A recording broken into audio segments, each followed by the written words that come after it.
मुंबई अहमदाबाद राष्ट्रीय महामार्गावर प्रवास करणे हे वाहनधारकांसाठी जीवावरचे संकट ठरत आहे।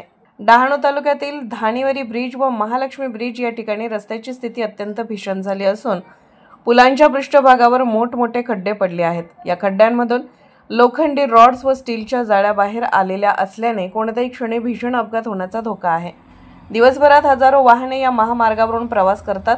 मोठे ट्रक, कंटेनर, खाजगी गाड्या तसेच दुचाकीस्वारांना येथे गाडीवर नियंत्रण ठेवणे कठीण जाते। विशेषतः पावसाळ्यात खड्ड्यांमध्ये पाणी साचल्याने अपघाताची मालिका सुरू असल्याचे स्थानिक नागरिक सांगतात।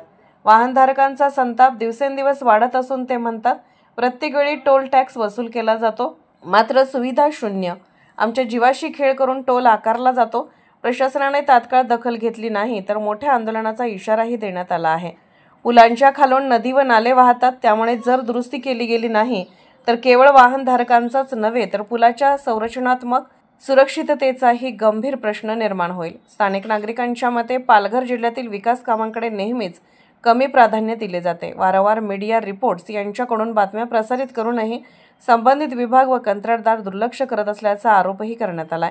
अपघात होऊन जीवितहानी झाल्यानंतरच कारवाई का होते असा प्रश्न उपस्थित केला जात आहे।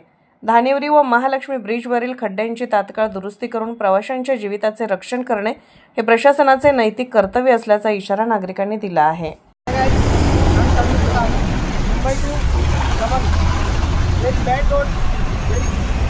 थर्ड क्लास कंडीशन, हम टोल टैक्स भरते हैं और हमें ये देखना पड़ता है हमारी गाड़ी पूरा टायर खराब हो गया। तो आप लोग प्लीज़ इस पर कुछ काम करिए।